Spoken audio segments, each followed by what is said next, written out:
대부분은 다 자녀가 있으신 분들로 보여집니다. 자녀에 관한 이야기들이 있죠. 자식이 무엇이란 말이 있다? 왼수란 말이 있다.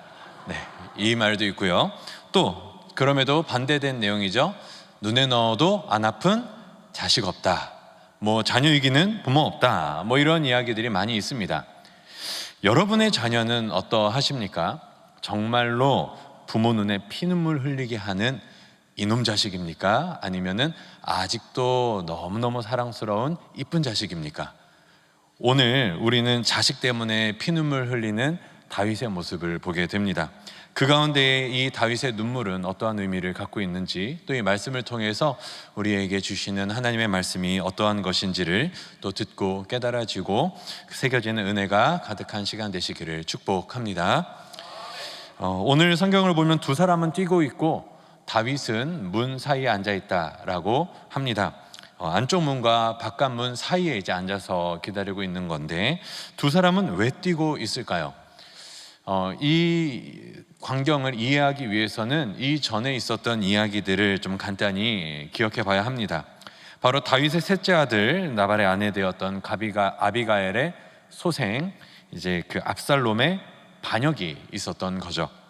이 다윗과 압살롬의 관계는 단순하지 않습니다. 꽤 오랫동안 복잡한 일들이 있는데요. 11장에 범죄하고 12장에 나단 선지자가 나오고, 이제 13장에 압살롬의 이제 친여동생인 이제 그 다말이 성폭행을 당합니다. 이복 형이죠. 이복 첫째 형인 이제 암논에게 성폭행을 당하게 되고, 그래서 암논을 죽이고 도망합니다. 그리고 14장에서 요압이 중재해서 겨우 3년 만에 이제 압살롬이 예루살렘으로 돌아오는데, 돌아와서도 아빠인 다윗과 관계가 그렇게 좋지 않습니다. 한 2년 동안 대화 하나 없이 거의 이렇게 서먹하다가 겨우 화해하는 듯 보였는데 그게 실상이 아니었죠. 결국은 압살롬은 상처가 치유되지 않았고 15장에서 4년 동안 오래 준비하고 반역을 일으킵니다. 그때 다윗의 탁월했던 책사인 아히도벨까지도 압살롬의 편에 서면서 이제 기울어지는 듯한 느낌이 들고, 16장에서 아주 마음 아픈 일이 일어나는데, 아히도벨의 계략에 따라 이제 다윗의 후궁들이 대낮에 동침을 하게 되는 그런 일들이 벌어집니다. 하지만 결국은 하나님께서는 다윗의 편이셨고, 그리하여 아히도벨보다는 후세의 계략을 압살롬이 채택함으로 결국 승리를 거두게 되는 거죠. 다윗을 배반한 아히도벨은 자살하게 되었고, 또 결국은 압살롬은 에브라임 숲 전투에서 패배하고, 우리가 잘 알듯이 상수리 나무에 머리가 걸려서 죽게 되는 그러한 비극적인 결말을 맞이하게 됩니다. 이 배경 속에서 이제 다윗에게 반란군을 제압했습니다 라고 하는 이 승전보를 울리기 위해서 두 명이 달려가고 있는 겁니다. 근데 여기서 이제 센스 있는 분들은 질문을 하게 되죠. 왜 두 명일까? 한 명이면 족할 텐데. 그게 바로 이 전에 있는 내용인데요. 한 사람은 이름이 알려지지 않은 구스 사람, 오늘날의 이제 구 에디오피아 계열에 있었던 사람이고, 한 사람은 우리가 이름이 있습니다. 사독의 아들 아히마하스. 이렇게 두 사람이 뛰고 있습니다. 다윗은 기다리고 있었고, 아히마하스가 첫 번째로 도착을 하게 됩니다. 파수꾼이 저 위에서 보는데 두 사람이 뛰어오는데 앞에 있는 사람이 아히마하스 같습니다 라고 다윗에게 이야기합니다. 그러자 다윗이 이야기하죠. 아히마하스는 좋은 사람이고 좋은 소식을 가져올 거야, 딱 이렇게 이야기를 합니다. 어떤 소식인지 우리는 대강 알고 있죠. 압살롬은 죽었고 반역은 제압되었습니다. 자, 반역이 제압된 것과 아들인 압살롬이 죽은 것, 다윗이 기다리고 있는 좋은 소식은 무엇일까요? 다윗은 그 문 사이에 앉아서 어떤 좋은 소식을 기다리고 있었을까요? 28절을 보면 아히마하스가 먼저 도착해서 다윗 왕에게 보고합니다. 평강하옵소서. 샬롬입니다. 샬롬, 평강하십니까? 그러면서 엎드려 보고하죠. 다윗에게 좋은 소식이었을지 한번 보면 좋겠습니다. 여호와를 찬양합니다. 주 왕의 대적을 하나님께서 넘겨주셨습니다. 이 승전보를 전합니다. 승전보를 전하는데 다윗이 29절에 이렇게 대답을 합니다. 젊은 압살롬은 잘 있느냐? 젊은 압살롬은 잘 있느냐? 다윗은 반역을 진압한 결과에 대해서는 크게 반응이 없어 보입니다. 도리어 오직 그의 관심은 압살롬이 잘 있는가, 이것을 묻고 있죠. 젊은 압살롬은 잘 있는가, 이게 다윗이 기다렸었던 좋은 소식인 것 같습니다. 여기서 젊은 압살롬 할 때 젊은이라는 이 뜻이 이제 나르라고 하는 단어인데, 이게 성경 속에서는 조금 범주가 이렇게 넓습니다. 아이이기도 하고 청년이기도 하고 또 어쩌면은 아들을 지칭하기도 하는데, 굳이 다윗이 나이를 지칭해서 아들에게 그 젊은이 압살롬이 괜찮냐 이렇게 물을 일은 없겠죠. 그래서 이 나르라고 하는 것은 아들이라는 뜻을 내포하는 게 조금 더 강해 보입니다. 그러면 이렇게 우리가 볼 수 있겠죠. 내 아들 압살롬 잘 있니? 그 아이 잘 있니? 그 아이는 어때? 이렇게 묻고 있는 겁니다. 여기서 이 잘 있느냐라고 하는 이게 샬롬입니다. 샬롬, 압살롬, 베니 압살롬, 내 아들 압살롬 잘 있니? 물론 나르죠. 거기서는 젊은 압살롬 잘 있니? 젊은 압살롬 평안하니? 이야기합니다. 여기서 우리는 확인할 수 있습니다. 지금 이 다윗 왕의 샬롬은 압살롬의 샬롬에 달려 있습니다. 이 아히마아스는 평안하십니까? 승리했습니다. 이 아히마아스가 생각했었던 다윗 왕의 샬롬은 승리였습니다. 반역이 제압된 것이 왕으로서 평안을 누리는 것이었습니다. 그런데 이 아히마아스의 생각과는 다르게 다윗에게 샬롬은 아들의 샬롬이었던 거죠. 이런 왕의 반응에 이제 어떻게 대답을 해야 될지 이제 아히마아스를 보면 좋겠습니다. 자, 왕이 묻죠. 내 아들 잘 있니? 그 아이 압살롬은 잘 있니? 라고 묻는데, 여기서 있잖아요, 마지막을 보셨어야 되는데, 이게 낙이 타고 가다가 머리에 나무가 걸려가지고 대롱대롱 매달려가지고 발버둥 치는데 얼마나 보기 처참하던지, 그래가지고 요압 장군이 콕 창으로 찌르고 그 젊은 10명의 그 시종들이 가가지고 쳐 죽였습니다. 아우, 그 끝을 보셔야 되는데, 그 압살롬 때문에 우리가 얼마나 고생했어요. 그것 때문에 얼마나 우리가 수치를 당했습니까? 이렇게 이야기하면 어떻게 될까요? 지금 왕은 내 아들 그 아이 잘 있니? 묻는데, 아우, 정말 그 끝은 이렇습니다. 근데 여기서 아히마아스가 다행히 센스가 있었던 것 같습니다. 대답을 하는데 이제 아히마아스는 내용을 다 알고 있죠. 그럼에도 불구하고 이렇게 둘러 이야기합니다. 제가 출발할 쯤에 뭔 소란은 있었는데 압살롬이 어떻게 됐는지는 잘 모르겠습니다. 이렇게 이야기를 합니다. 여기서 아히마아스는 깨달았을 겁니다. 왜 두 명이 뛰었는지가 여기서 나오거든요. 요압이 아히마아스가 먼저 승전보를 전하고자 했을 때 막았습니다. 가지 마라. 다윗 왕이 이 승정보 들었다고 해서 상 주지도 않을 거고 너 안 가는 게 좋을 거야 라고 이야기를 합니다. 이유는 그렇죠. 사무엘하 1장에서 사울과 요나단이 죽었다라고 이 소식을 알린 사신을 이제 다윗이 어떻게 처리했는지 죽였습니다. 4장에서 사울의 아들이었었던 이스보셋이 이제 이스보셋을 죽이고 온 자들에게 다윗이 그들을 또 죽였거든요. 그러니까 이제 요압이 이걸 보면서 다윗 왕, 우리 왕은 자신의 대적을 죽였다고 해서 그렇게 막 좋아해서 그러는 왕 아니고, 무엇보다 사울의 그 주변 사람들에 대한 반응도 그랬는데 자기의 아들인 압살롬이 죽었다라는 이 소식을 들었을 때 과연 좋아할까? 요압이 참 지혜롭게 생각한 거죠. 그래서 가지 마라 라고 하면서 구스 사람을 먼저 보낸 겁니다. 그런데 아히마아스가 고집 피우면서 그래도 갈 겁니다 라고 이야기를 해서 아이고 가봐라 라고 했더니, 아히마아스가 이 좋은 소식, 승리의 소식을 먼저 전하려고 지름길로 막 뛰어가서 아히마아스가 먼저 도착한 상황입니다. 아히마아스는 이제 생각나게 된 거겠죠. 왜 요압이 가지 말라 그랬는지. 다윗 왕이 승리에는 관심이 없고 압살롬은 괜찮니? 라고 묻는 순간 그랬구나 라고 하면서 이렇게 다른 대답을 합니다. 그러니까 다윗 왕이 자신이 성문에 앉아서 기다렸던 그 대답이 안 들리니 잠깐만 기다려봐, 뒤에 온 저 사신의 이야기를 한번 들어보자, 다른 소식이 있나 봐. 여기서 이제 우리는 이제 다윗이 누구의 소식을 계속 기다리고 있었는지 한 번 더 확인하게 됩니다. 이제 두 번째로 도착한 구스 사람이 보고합니다. 31절입니다. 내 주 왕께 아뢰 소식이 있습니다. 여호와께서 오늘 왕을 대적하던 모든 원수를 갚으셨나이다. 동일한 내용이죠. 전쟁에서 승리했습니다. 반역자들을 처리했습니다 라고 이야기를 하는데, 아히마아스의 보고에서 조금 더 곁들어진 부분이 뭐냐면 대적한 자들을 넘어서서 모든 원수를 갚으셨다. 쉬운 말로 정의는 승리했습니다 이렇게 이야기를 하는 거죠. 저 괘씸한 녀석들 혼쭐 났습니다. 이런 신난 보고가 이제 구스 사람의 보고에 더 있는 겁니다. 자, 여기서 다윗이 이 두 번째 사신의 보고를 받고 어떻게 반응하는지 보면 똑같이 반응합니다. 전쟁의 승패에는 전혀 관심이 없고 동일하게 묻습니다. 32절입니다. 젊은 압살롬은 잘 있느냐? 아까랑 똑같은 표현입니다. 그 아이는 잘 있니? 그 압살롬은 잘 있니? 괜찮지? 문제 없지?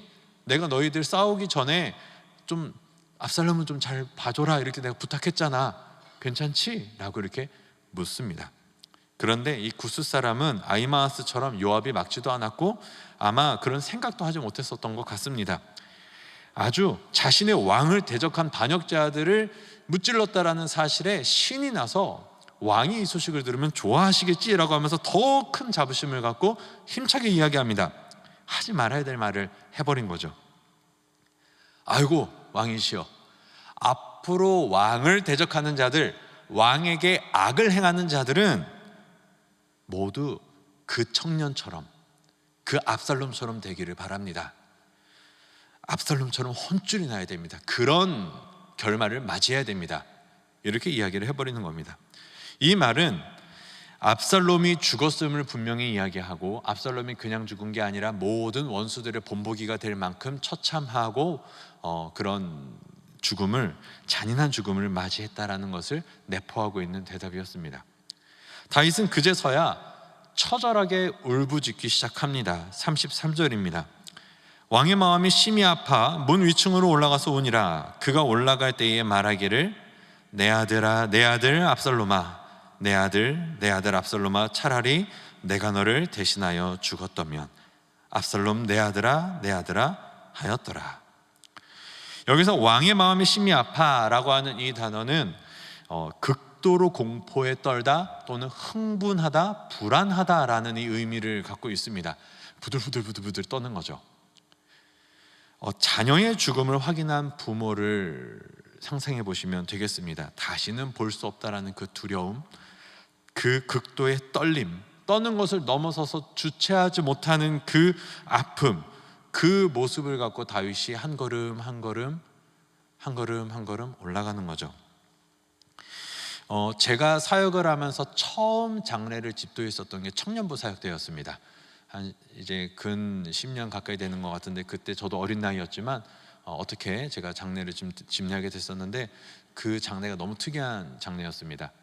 그 딸이 먼저, 청년이 먼저 하늘나라를 갔고 이제 부모님을 모시고 장례를 집례하게 됐었던 거죠. 근데 아직도 기억이 납니다. 첫 장례니까 떨리고 걱정되는 것을 넘어서서 그 아버지가 딸의 이름을 부르면서 절규하는 그 음성이 저는 아직도 귀에 선합니다. 자식을 먼저 보낸 부모의 그 절규, 그 떨림, 그리고 대부분 비슷한 말을 하시더라고요. 차라리 내가 가지, 차라리 내가 갔어야 되는데 너가 왜 갔니? 이러한 이야기를 생각해 보면 오늘 이 다윗이 절규하면서 한 걸음 올라가면서 하는 이 이야기, 내 아들 압살롬아, 내 아들 압살롬아, 이거를 이제 원어로 공부하다 보니까 베니 압살롬, 베니 압살롬, 이게 똑같은 말이거든요. 내 아들, 나의 아들 압살롬아, 나의 아들아 하면서 부들부들 떨면서 내가 갔어야 되는데, 내가 죽어야 되는데 내 아들아 하면서 올라가는 이 모습을 상상하니까 설교를 준비하면서도 이렇게 울컥하고 눈물이 날 뻔한 그런 순간들이 꽤 많이 있었습니다. 참 이 단언컨대 다윗의 성품은 분명히 감수성이 풍부한 사람이었을 거라고 확신을 합니다. 그의 삶에는 시와 음악이 있었고, 그에게는 요나단과 주변의 사람들과 맺고 있었던 많은 사랑의 관계들이 있었고, 그리고 눈물이 있었던 사람입니다. 이런 사람에게 아들의 죽음은 어떠한 상황이든지 간에 큰 아픔을 주었을 겁니다. 그런데 다윗의 슬픔은 이러한 감수성이 풍부한 아버지의 슬픔을 넘어서는 그 이상의 아픔이 있었다라는 것을 우리는 기억해야 됩니다. 한번 성경 말씀을 같이 보실 텐데요, 사무엘하 12장 10절에서 12절 말씀입니다. 자막을 보시면 되겠습니다. 이제 내가 나를 업신여기고 햇사람 우리아의 아내를 빼앗아 내 아내로 삼았은즉 칼이 내 집에서 영원토록 떠나지 아니하리라 하셨고, 여호와께서 또 이와 같이 이르시기를 보라, 내가 너와 내 집에 재앙을 일으키고 내가 내 눈앞에서 내 아내를 빼앗아 내 이웃들에게 주리니 그 사람들이 내 아내들과 더불어 백주에 동침하리라. 너는 은밀히 행하였으나 나는 온 이스라엘 앞에서 백주의 이 일을 행하리라 하셨나이다 하니. 다윗이 밧세바를 범한 이후에 1년이 지나고 나단 선지자를 통해서 질책하신 내용입니다. 다 읽지는 않았지만 이 질책 이후에 어떤 내용이 있냐면 너의 자녀 중에 하나가 죽을 거다라고 이야기를 하고, 솔로몬의 형이죠, 밧세바의 자녀가 죽습니다. 다윗이 그를 위하여 금식하고 밤을 새서 눈물로 기도했지만 7일 만에 죽었죠. 다윗은 이미 자녀 하나를 자신의 죄 때문에 보낸 뼈아픈 경험이 있었습니다. 거기에 나단 선지자의 예언과 같이 칼이 그 집을 떠나지 않았고, 압살롬이 암논을 죽였고, 그리고 다윗의 후궁들이 백주대낮에 모욕을 당했습니다. 다윗은 이 모든 일들이 다 나 때문에 일어난 일이라고 생각한 것입니다. 다 나 때문에 일어났구나. 다 나 때문에 우리 자녀들이, 우리 가정이 이렇게 깨졌구나. 그래서 다윗은 그 문 사이에 앉아서 좋은 소식을 기다리고 있었던 것 같습니다. 아니길,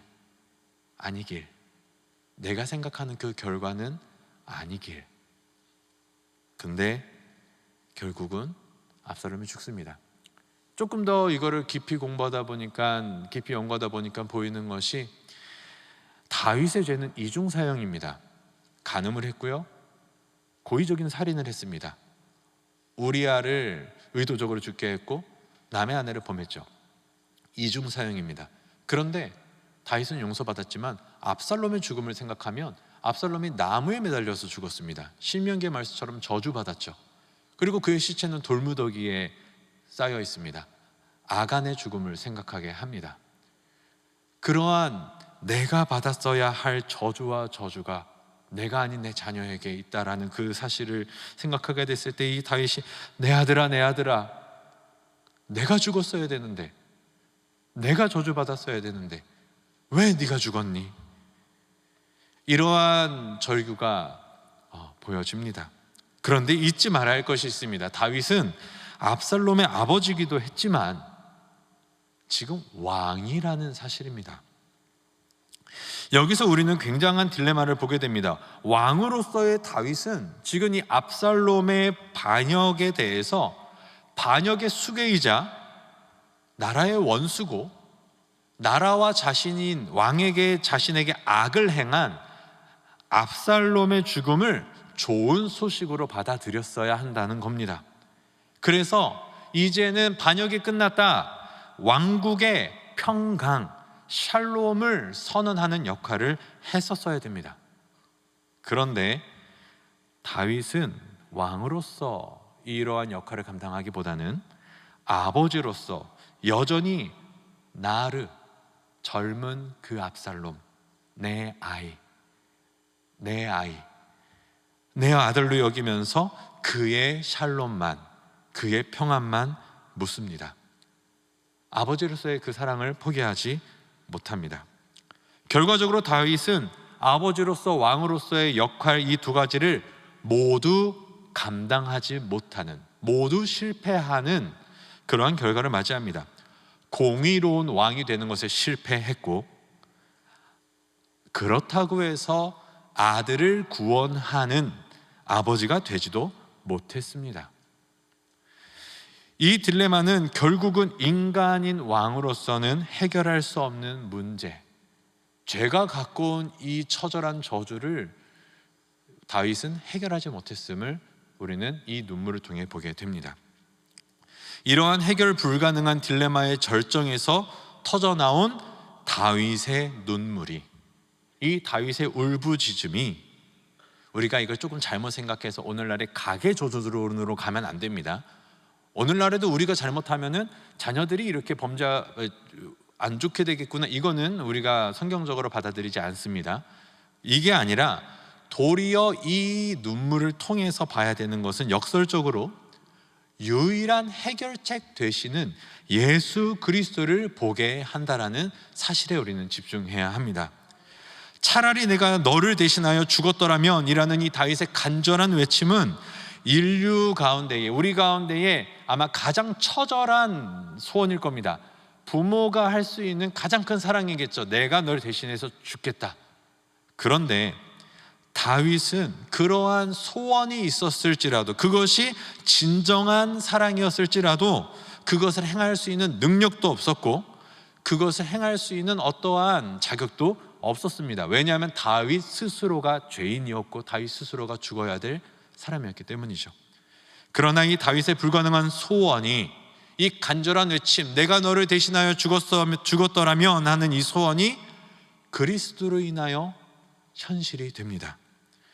완전한 왕으로서 십자가에서 공의를 보여주심으로, 그 진노의 잔을 부으심으로 반역한 우리의 그 죄값을, 저주, 나무에 달린 저주, 그것을 받게 하심으로 이 공의의 문제를 해결하셨고, 동시에 차라리 내가 죽었으면 이라는 이 아버지의 사랑이 말로만 끝나지 않고 실제로 나 자신을 내어주심으로, 하나밖에 없는 내 목숨보다 소중한 그의 아들을 내어주심으로 하나님의 무조건적인 사랑을 우리가 죄인 되었을 때에, 원수 되었을 때에 완전히 확증하심으로 해결하셨습니다. 이러한 것들이 십자가 안에서 일어났습니다.